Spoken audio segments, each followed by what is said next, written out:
It can go 0 to 60 in about 3 seconds. Hit 200 miles an hour. A mean machine, and for some, a time machine. Most Corvette buyers are men in their middle age, feeding the notion that they're somehow seeking their lost youth, what some call a midlife crisis. You hear the term, I have to have one before I die. At Rydell Chevrolet in Northridge, California, sales manager Rick Petalou says the guys who buy Corvettes know exactly what they're getting. Are they buying performance? Or are they buying the fantasy? The fantasy. A fantasy to ward off a special evil. The term midlife crisis was coined in 1965 by the late Canadian psychoanalyst Elliot Jacques, and it started with fear. They were afraid of aging. They felt that their life was over. Margie Lockman is a psychologist at Brandeis University in Massachusetts and a lead researcher in an ongoing study on midlife, the most in-depth ever in the United States. They realized they had not accomplished all their goals and had not been able to realize their dreams, and they thought it was too late, that there was really no more time to do this. I'm here today to again apologize. The concept is so widely accepted, it's often blamed for men behaving badly, from Wiener to Schwarzenegger to Clinton. Actually, my wife and I are separated. Oh. Well, what I mean is separated in the sense that she went away for the summer. And from the 7-year itch to Moonstruck, it's one of Hollywood's go-to themes. Why do men chase women? Nerves? I think it's because they fear death. But as it turns out, our assumptions are wrong. Surprisingly, Margie Lockman's research shows that very few men, perhaps only 10 to 12%, have anything approaching a crisis.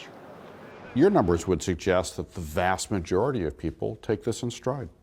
I would say they do. 85, 90%. Yeah. We find a lot of things going on in midlife that are very positive. Really the top of their game, in a sense, in the workforce, in their family. So in some ways, I think midlife should be associated more with competence and confidence than a crisis. Those facts aside, it's the men who are suffering who are driving the discussion. Their fear is real, and that's driving a booming business promising to reverse midlife aging. How does this 70-year-old doctor have the body of a 30-year-old? People look at me and they say, you look amazing from the neck down. And I tell them that no one is more amazed than I am. Dr. Jeffrey Life runs a clinic in Las Vegas, and he thinks he has the answer: testosterone. This is what the patient would get, this vial of testosterone, and then you draw that out into a syringe and inject it into the muscle of your leg once a week. Once a week. Most men's testosterone level peaks in their late 20s and declines steadily, about 1% a year after age 30. Dr. Life says, stop the decline and you regain your youth. Well, I mean, I do things today at age 72 that I would never have even considered doing 10 years ago. I'm working on my black belt in Taekwondo. I lift weights 5 mornings a week with Rod, my trainer. I wrote a book. I mean, these are things that I could not have done 10, 15 years ago. His body is his proof. What he was like in his 50s and where he is today after 8 years taking testosterone. However we define midlife, let's just throw out there's our 50-ish. How many men at that age do you think need the kind of therapy that you offer? Which would include the correcting testosterone deficiencies, exercise, nutrition, supplementation. 100%. Everybody. Everybody. And Dr. Life isn't alone. Testosterone has gone mainstream, jumping from ads in the back of men's magazines to slick commercials on network television. Could be an easily treatable condition called low T. The result, sales of testosterone products have shot up as if they're on steroids, from 550 million in 2006 to 1.3 billion in 2010. The TV ad says your golf swing will get better, your sex life will get better. What do you say? It wasn't testosterone even a few years ago. It was melatonin, then it was DHEA. Back in the 1800s, it was ground up goat testicles. And this goes back hundreds of years with the whole notion of the fountain of youth. Dr. Thomas Pearls is an expert on aging at the Boston Medical Center. He sees not the benefits of testosterone, but a laundry list of dangerous side effects. There was a very high-profile New England Journal of Medicine article that found a very high rate, 4 times greater rate for cardiovascular events, things like arrhythmias, atrial fibrillation, heart attack. His prescription to reverse a midlife slowdown? Do it the old-fashioned way. Go to the gym and just work on the weights. Look at all the people out there on the weights. I would wager that the vast majority of them are not taking any drugs, and they're feeling great. I know so many people who don't call it a midlife crisis. They call it an opportunity.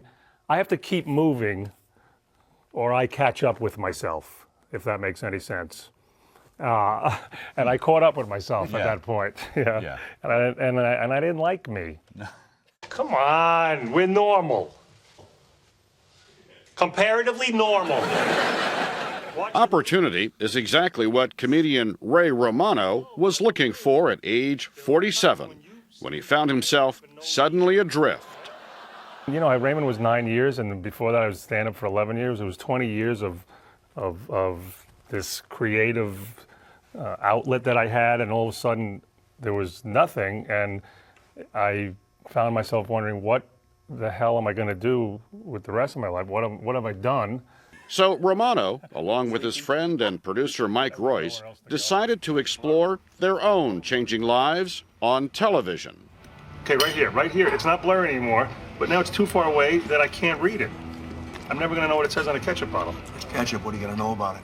They call their current show, co-starring Scott Bakula and Andre Brower, Men of a Certain Age. And yes, that means middle age. You're a 49-year-old man. How many 16-year-old friends you got?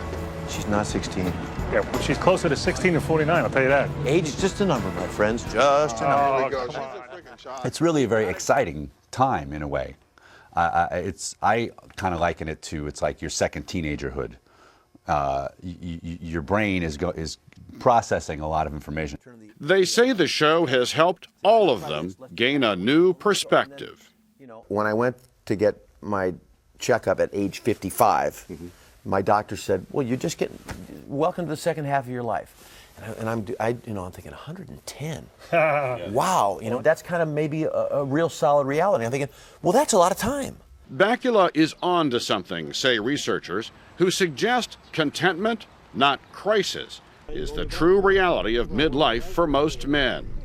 It takes a while before you accept that you're not going to be able to do this anymore. You're not as young as this. Your women aren't going to be as attracted to you anymore. That's just the way life is, and there is, contentment to be had at that age. You just gotta. It takes adjustment. And what's ahead can look pretty good, says psychologist Margie Lockman. We don't have to assume that you are stuck and that it's just all downhill from here.